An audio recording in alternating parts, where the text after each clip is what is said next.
ഇന്ന് ജൂലൈ 30. മുണ്ടക്കൈ ചൂരൽമല ഉരുൾപൊട്ടൽ ദുരന്തത്തിന് ഒരാണ്ട് തികയുന്ന ദിവസം. ആ ദുരന്തത്തിന്റെ ഓർമ്മകളെ ഓർത്തെടുത്തുകൊണ്ട് യുവ കവയിത്രി രാജലക്ഷ്മി രാകേഷിന്റെ അമ്മ സുഭദ്ര എഴുതിയ ഓർമ്മകൾക്കൊരു വിട എന്ന കവിത കേൾക്കാം. പൊട്ടിയൊലിക്കുന്ന പുഴയേ, സർവതും നശിപ്പിച്ച പുഴയേ, ആശ്വാസമേകൂ ഇനിയെങ്കിലും. പൊട്ടിയൊലിക്കുന്ന പുഴയേ, സർവതും നശിപ്പിച്ച പുഴയേ, ആശ്വാസമേകൂ ഇനിയെങ്കിലും.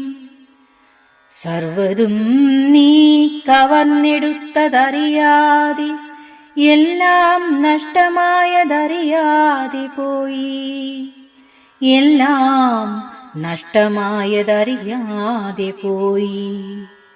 കണ്ണുനീരോടെ പറഞ്ഞു പോയൊരു കാലം ഇനി തിരിച്ചു വരാതെ ഈ ദുരന്തവും കടന്നുപോകും.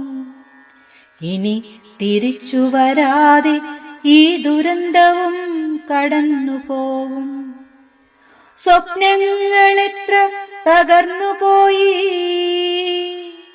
സ്വപ്നങ്ങൾ എത്ര തകർന്നുപോയി. ഇനി എന്തെല്ലാം ബാക്കി വെച്ചിടുന്നു.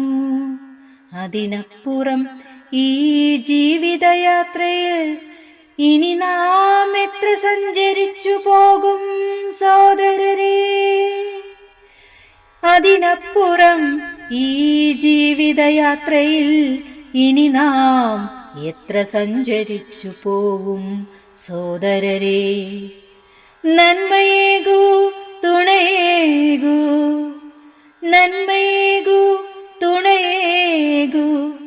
ഇനിയെങ്കിലും കരുണ ചെയ്യണേ, കൺമിഴികളെ കൺതുറക്കൂ.